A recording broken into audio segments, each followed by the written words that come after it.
Welcome to Kancharla media. Assembly ప్రశ్నోత్తరాల సమయంలో కల్తీ ఆహార అంశాన్ని లేవనెత్తిన ఎమ్మెల్యే గల్లా మాధవి ఆహార కల్తీని ఒక ప్రాణాంతక విపత్తుగా గుర్తించి దానిపై ఉక్కుపాదం మోపాలని గుంటూరు పశ్చిమ నియోజకవర్గ ఎమ్మెల్యే గల్లా మాధవి ప్రభుత్వానికి విజ్ఞప్తి చేశారు. అమరావతి వెలగపూడిలో జరుగుతున్న అసెంబ్లీ బడ్జెట్ సమావేశాల్లో భాగంగా శుక్రవారం ప్రశ్నోత్తరాల సమయంలో రాష్ట్రంలో పెరుగుతున్న ఆహార కల్తీ సమస్యపై ఆందోళన వ్యక్తం చేశారు. ఈ సందర్భంగా ఎమ్మెల్యే గల్లా మాధవి మాట్లాడుతూ ఆహారమే ఔషధం అని మన పెద్దలు చెప్పారని, కానీ నేడు అదే ఆహారం విషంగా మారుతున్న పరిస్థితి మనం చూస్తున్నామని, లాభార్జనే లక్ష్యంగా బియ్యంలో రాళ్లు కలపడం నుండి ప్రారంభమైన కల్తీ నేడు పవిత్ర ప్రసాదం వరకు చేరుకుందని ఆవేదన వ్యక్తం చేశారు. ఈ కల్తీ కారణంగా ప్రజల జీర్ణ వ్యవస్థ, నాడీ వ్యవస్థ తీవ్రంగా దెబ్బతినడమే కాకుండా క్యాన్సర్ వంటి ప్రాణాంతక వ్యాధులకు కూడా కారణమవుతుందని పేర్కొన్నారు. ధన్యవాదాలు అధ్యక్ష. అధ్యక్ష, ఆహారమే ఔషధం అని మన పెద్దలు చెప్పారు అధ్యక్ష, కానీ నేడు ఆహారమే విషంగా మారుతున్న పరిస్థితిని మనం చూస్తున్నాం అధ్యక్ష. దానికి ప్రధాన కారణం ఆహార కల్తీ. అధ్యక్ష, లాభార్జనే లక్ష్యంగా బియ్యంలో రాళ్లతో మొదలై నేడు పవిత్ర ప్రసాదం దాకా చేరుకుంది అధ్యక్ష ఈ కల్తీ. అధ్యక్ష, జీర్ణ వ్యవస్థ, నాడీ వ్యవస్థ కుప్పకూడమే కాక క్యాన్సర్ మహమ్మారి గుప్పెట్లోకి తీసుకువెళ్లి ప్రాణాలను కబలిస్తుంది అధ్యక్ష ఈ కల్తీ. అధ్యక్ష, కల్తీకి పాల్పడిన వారి పట్ల సరైన కఠిన చర్యలు లేకపోవడం, సమర్థవంతమైన తనిఖీ వ్యవస్థ లేకపోవడం వల్ల విచ్చలవిడిగా కల్తీకి పాల్పడుతున్నారు అధ్యక్ష.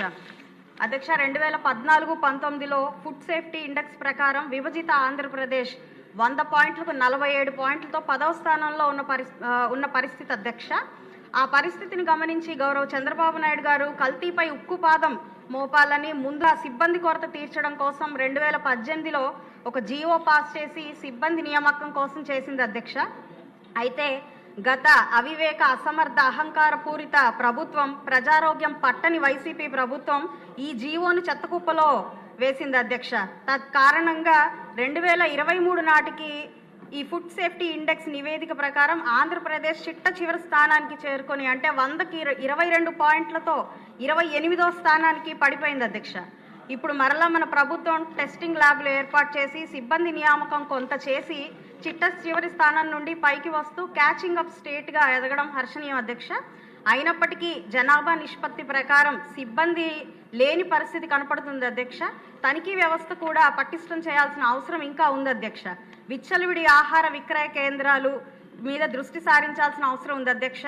నియంత్రణ లేక హోటల్స్, చిరుతిళ్ల బండ్లు వెలుస్తున్నాయి అధ్యక్ష.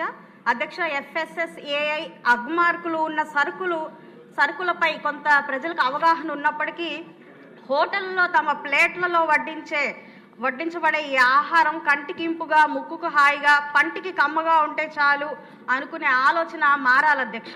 ఇందుకు అనేక అవగాహన కార్యక్రమాలు చేపట్టాలి అధ్యక్ష.